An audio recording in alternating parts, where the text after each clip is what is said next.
안녕하세요. 친절한 양육사입니다. 오늘 이 시간에는 지난 시간에 이어서 골다공증에 대한 말씀을 드리려고 하는데요.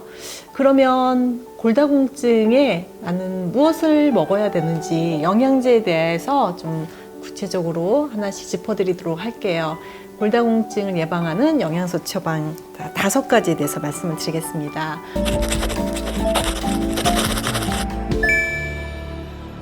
첫 번째는 아주 그냥 다들 너무 잘 알고 계시는, 우선 일단 뼈의 원료인 칼슘이 보급이 돼야 되겠죠.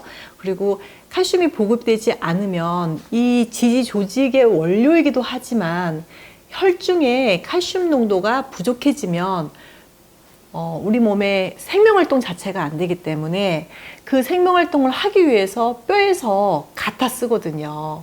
그러니 유리칼슘이라고 하는데 갖다 썼을 때 조금씩 뽑았을 수가 없어요. 그래서 만약에 칼슘이 혈중에서 계속 부족한 상태가 유지된다면 뼈에서 비어 있을 수밖에 없고, 문제는 또 뭐냐면 뼈에서 갖다가 다 쓰면 좋은데요, 다 쓰지를 못해요. 왜냐하면 아주 미량의 칼슘 이온이 필요하기 때문에 남아있는 이 칼슘이 피 속에 돌아다니게 되면 혈관 자체를 딱딱하게 만드는 동맥경화, 이런 증상들이 생기고, 동맥경화가 이어지면 혈압을 올릴 수가 있고 대사가 그때부터 막 꼬이게 되는 거죠. 그래서 어느 정도의 항상 칼슘 이온이 우리 몸에서 존재할 수 있도록 칼슘이 들어있는 음식 섭취는 가장 기본적으로 베이스로 해주셔야 그 다음에 심장질환이나 혈관질환까지도 예방하실 수 있으면서 내 몸의 골밀도를 올릴 수 있는 아주 중요한 첫 번째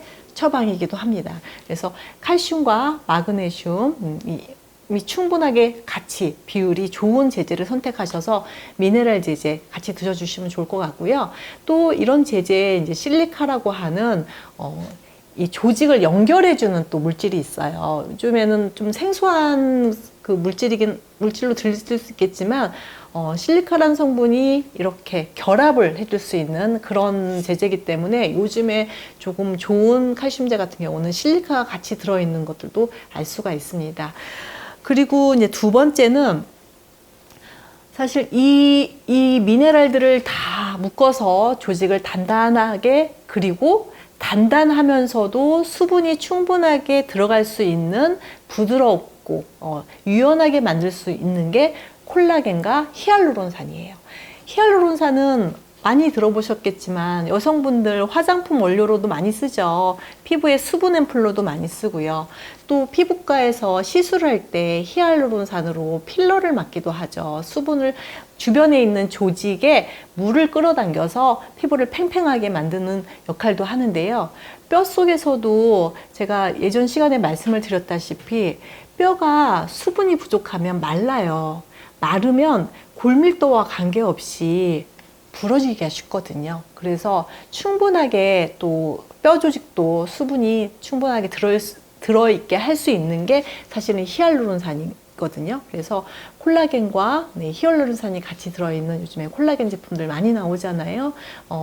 좀 좋은 그 콜라겐 제품을 구입을 하시려면 저분자 콜라겐 이용하시면 되실 것 같고요.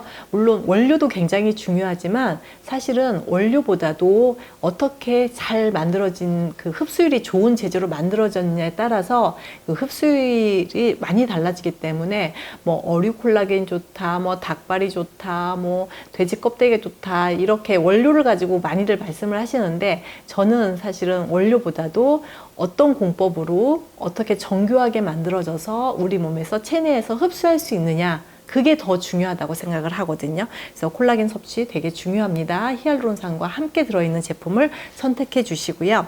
세 번째는 MSM이라는 그 영양소가 있어요. 이 MSM은 조금 특이한 것 같기도 해요. 이게 우리 몸에서 뼈에서 조골세포라고 있다고 말씀드리니까 뼈를 만드는 세포, 조골세포의 활성도를 올리는 걸로 되어 있거든요. 그러면 당연히 뼈가 조금씩 다 채워지겠죠. 그런데 두 번째, 또 동시에 하는 게 뭐냐면은 염증을 없애주는 역할을 함께 해요. 그래서 골관절염이 있거나 류마티스 관절염이 있는 환자분들 같은 경우는 염증으로 인해서 골파괴가 진행되기 때문에 MSM으로 조골세포를 활성화시키고 또 염증을 원인 제거를 함으로 인해서 두 가지 역할을 같이 할 수 있는 게 MSM입니다. 그런데 만약에 그렇게 세 가지, 네 가지, 다섯 가지까지는 나는 먹기는 힘들어요. 그렇다면은 미네랄과 콜라겐, 이 두 가지는 꼭 말씀을 드리고, 세 번째 MSM 말씀드렸고요. 네 번째도 마찬가지로 구조물에 대한 문제가 아니라 오메가3를 추천해 드리고 싶어요. 우리가 만성 염증으로 인해서 그 뼈가 약해진다고 말씀을 드렸잖아요. 그런데 나이가 들어서 질병에 걸리지 않아도 우리 몸에 염증이 계속 진행되는 경우가 많거든요. 그래서 가장 우리 몸에서 뼈뿐만 아니라 온 전신의 염증을 억제시키고 혈관을 보호할 수 있으면서 혈액순환을 좋게 해줄 수 있는 오메가3가 골밀도를 올리는데 항염작용을 해서 올릴 수 있는 또 포인트가 될 수 있는 게 오메가3입니다. 사실 오메가3는 어느 거 하나 작용하지 않는 게 없는 것 같아요. 우리 몸의 세포막을 구성하고 있는 정말 필수 물질이기 때문에 오메가3는 약방의 감초처럼 어디나 다 자기의 역할을 잘 할 수 있기 때문에 오메가3는 누구나 그냥 다 드셨으면 좋겠다는 제 소망입니다.